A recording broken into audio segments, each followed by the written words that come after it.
Mathimugam prime நேயர்களுக்கு வணக்கம். இன்னைக்கு நம்மளோட நிகழ்ச்சியில எதை பத்தி பேச போறோம் அப்படின்னா, இப்போ சட்டசபையில கூட்டத்தொடர் நடந்துகிட்டு இருக்கு. அதுல ஒவ்வொரு நாளும் ஒவ்வொரு விஷயத்தை பத்தின விவாதங்கள் ரொம்ப பெரிய அளவுல போய்கிட்டு இருக்கு.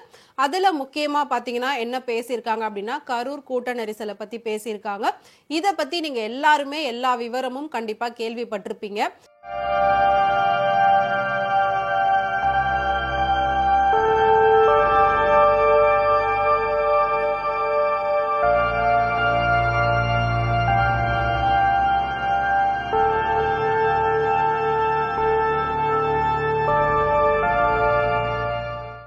கடந்த 27ஆம் தேதி நடந்த இந்த துயர சம்பவம் இன்னைக்கு வரைக்கும் பெரிய அளவுல எல்லா இடத்துலயும் பேசப்பட்டுகிட்டு இருக்கு. இத பத்தி எல்லா மக்களுமே பேசிக்கிட்டு இருக்காங்க அப்படின்னே சொல்லலாம். நிறைய தலைவர்களும் இத பத்தி தான் பேசுறாங்க. நிறைய சினிமா பிரபலங்களும் இத பத்தி தான் பேசிக்கிட்டு இருக்காங்க.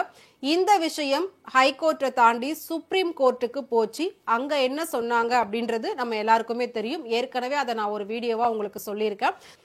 உச்ச நீதிமன்றத்துல என்ன சொல்லியிருந்தாங்க அப்படின்னா, இந்த வழக்கை சிபிஐக்கு மாத்துறேன் அப்படின்னு சொல்லியிருந்தாங்க. இது தாவேகாக்கு ஒரு பெரிய வெற்றி, ஒரு பெருமூச்சு விட்ட மாதிரி அவங்க எல்லாருமே கொண்டாடினாங்க. ஏற்கனவே உயர் நீதிமன்றத்துல முழுக்க முழுக்க எல்லா தப்புமே தாவேகா மேலதான் அப்படின்னு சொல்லியிருந்தாங்க. பட் இது உச்ச நீதிமன்றத்துக்கு போறப்ப அப்படியே மாறி ரிசல்ட் வந்துருது அப்படின்னு சொன்னாங்க. இதனால விஜய் கொஞ்சம் ஆறுதல் அடைஞ்சிருக்கிறதாவுமே சொல்லியிருந்தாங்க. சரி, இதெல்லாம் ஒரு பக்கம் இருக்கட்டும். இதுக்கு நம்மளோட சிஎம் சட்டசபையில என்ன சொன்னாரு அப்படின்றத பார்க்கலாம். இப்படிப்பட்ட கொடுமைக்கு ஆளாக வேண்டும் என்ற எண்ணத்தில் ஒரு ஓரவஞ்சனையோடு இன்றைக்கு ஒன்றிய அரசு செய்து கொண்டிருக்க தவிர வேற அல்ல. சட்டசபையை பொறுத்த வரைக்கும் ஆளும் கட்சி எதிர்கட்சி இவங்க ரெண்டு பேர் தான் மாத்தி மாத்தி பேசிப்பாங்க. அதுக்கான ஆர்கியூமெண்ட்ஸ் தான் ஃபுல் அண்ட் ஃபுல் அங்க போகும். அப்போ முழுக்க முழுக்க இந்த கரூர் கூட்ட நெரிசலை பத்தி கேள்விகள் கேட்டிருக்காங்க. எடப்பாடி அவர்கள் என்ன கேள்வி கேட்டிருக்காரு அப்படின்னா, 8 மணி நேரத்துல எப்படி ஒரு 25 பேருடைய உடல் கூராய்வு செய்ய முடியும் அப்படின்னு அவர் கேள்வி கேட்டிருக்காரு. ஏன்னா நார்மலா ஒரு உடற்கூராய்வு செய்யணும் அப்படின்னாலே 1.5 மணி நேரம் எடுக்கும். ஆனா நீங்க 8 மணி நேரம் ஓவர் நைட்ல நீங்க எப்படி அத்தனை பேருக்கு உடற்கூராய்வு முழுமையா செஞ்சு முடிக்க முடியும்? அத்தனை பேரையும் எப்படி நீங்க எரிக்கிறதுக்கு சம்மதிச்சீங்க அப்படின்ற மாதிரி கேள்விகள் சரமாரியா கேட்டிருந்தாரு. இதுக்கு நம்மளோட முதலமைச்சர் என்ன பதில் சொன்னாரு அப்படின்னா, என்ன இந்த விஷயத்துக்காக இவ்வளோ கேள்விகள் கேட்குறீங்களே, இதே கொஞ்சம் வருஷத்துக்கு முன்னாடி தூத்துக்குடியில 12-13 பேரை வேன் மேல ஏறி நின்று நெஞ்சில சுட்டாங்களே, அப்ப இந்த விஷயம் எனக்கு தெரியவே தெரியாது, டிவியை பார்த்துதான் நான் தெரிஞ்சுக்கிட்டேன் அப்படின்னு சொன்னீங்க. அதுக்கு நீங்க என்ன நடவடிக்கை எடுத்தீங்க? அந்த 12-13 பேரோட குடும்பத்துக்கு என்ன செஞ்சீங்க அப்படின்ற மாதிரி இவர் பதில் கேள்வியை கேட்டிருக்காரு.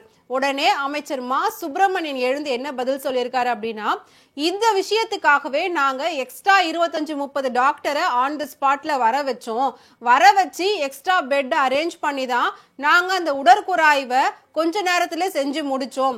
நிறைய டாக்டர்ஸ் நர்சஸ் அங்க இருந்தாங்க. எல்லாருக்குமே எல்லா விஷயமும் அங்க உடனே நடக்கணும் அப்படின்றதுக்காக தான் எல்லாத்தையும் நாங்க உடனடியா அரேஞ்ச் பண்ணோம். இதெல்லாம் நம்ம காலம் தாழ்த்தணும் அப்படின்னா பிரச்சனைகள் அதிகமாகிறதுக்கான வாய்ப்புகள் இருக்கு. ஏற்கனவே எல்லாரும் இழந்துட்டு வெளியில அழுதுகிட்டு தவிச்சுக்கிட்டு இருக்காங்க. அது மட்டும் இல்லாம இதுக்கு முழு விளக்கம் நான் தரேன்னு சொல்லி நம்மளோட முதல்வர் சொல்லியிருக்காரு. முதல்ல அந்த பிரச்சனைக்கான மூல காரணம் என்ன அப்படின்னா, விஜய் 7 மணி நேரம் தாமதமா வந்ததுதான் பெரிய காரணம் அப்படின்னு சொல்லியிருக்காரு. தாமதமா வந்தது மட்டும் இல்லாம அந்த இடத்த அவங்க தான் கேட்டாங்க, அதனால நாங்க அனுமதி கொடுத்தோம். ஆனா அவங்க சொன்ன எண்களை விட அங்க வந்தவங்க பல மடங்கு அதிகமா இருக்காங்க. குழந்தைங்களை கூட்டிட்டு வரக்கூடாதுன்னு ஸ்ட்ரிக்டா அவங்க தான் சொல்லணும். ஆனா அவங்க அதெல்லாம் பண்ணவே இல்லை. அதை தாண்டி குழந்தைங்க எல்லாம் கூட்டிட்டு வந்திருக்காங்க அப்படின்ற மாதிரி அவர் சொல்லியிருக்காரு. இதே விஜய் அந்த பிரச்சாரத்துல பேச ஆரம்பிக்கும் போது முதல் சொன்ன வார்த்தையே காவல்துறைக்கு ஒரு பிக் சல்யூட் அப்படின்னு சொல்லியிருந்தாரு. ஏன்னா பாதுகாப்பு ஏற்பாடுகள் ரொம்பவே சிறப்பா இருக்கு, உங்களோட பாதுகாப்பு பணி ரொம்ப சூப்பரா இருக்கு, உங்களுக்கு ஒரு பிக் சல்யூட் அப்படின்ற மாதிரி விஜய் சொல்லியிருக்காரு. இந்த பிரச்சனை நடந்ததுக்கு அப்புறமா முழுக்க முழுக்க தப்பு காவல்துறை மேலதான். அங்க பாதுகாப்பு பணியில ரொம்பவே கம்மியான காவல்துறையினர் தான் இருந்தாங்க.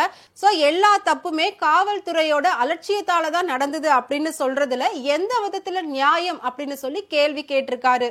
சோ உடனே எடப்பாடி அவர்கள் என்ன சொல்லியிருக்காரு அப்படின்னா, கள்ளச்சாராயம் குடிச்சு உங்களோட ஆட்சியில இத்தனை பேர் இறந்து போனாங்க, அது மட்டும் இல்லாம போதைப் பொருள் புழக்கம் இப்பதான் இந்த ஆட்சியில தான் ரொம்பவே அதிகமா இருக்கு அப்படின்ற மாதிரி அவர் சொல்லியிருக்காரு.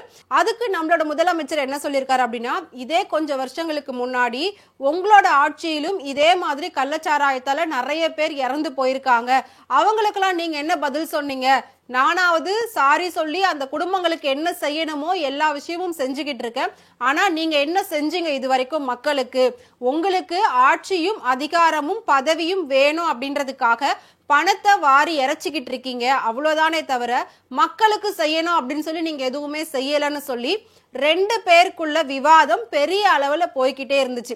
ரெண்டு பேரும் ஒருத்தர் மேல ஒருத்தர் குறை சொல்லவோ, ரெண்டு பேருக்குமே ஒருத்தர் மேல ஒருத்தர் தப்ப சுட்டி காட்டவோ தான் அங்க அதிகமான விவாதங்கள் நடந்ததே தவிர, ரெண்டு பேரும் சேர்ந்தோ இல்ல சேராமலையோ மக்களுக்கு என்ன விஷயம் நல்லதா செய்யணும், இது வரைக்கும் என்ன செஞ்சிருக்கோம், ஃபியூச்சர்ல என்ன செய்ய போறோம், மக்களுக்கான நலத்திட்ட பணிகள் என்னென்ன கொண்டு வர போறோம் அப்படின்றத பத்தி பெரிய அளவுல அங்க யாருமே பேசலையே அப்படின்னு சொல்லி பல பேர் கேள்விகள் கேட்டிருக்காங்க. சோ இன்னைக்கு வரைக்கும் கட்சிகள் அப்படின்னா உங்களுக்குள்ள மோதிக்கிறீங்களே தவிர மக்களுக்கு யார் என்ன செய்ய போறீங்கன்றதை ஏன் சொல்லல? விஜய் வந்தாலுமே இதை தான் பண்றாரு. அவரும் திமுகவை விமர்சிக்கிறாரு, பாஜகவை விமர்சிக்கிறாரு.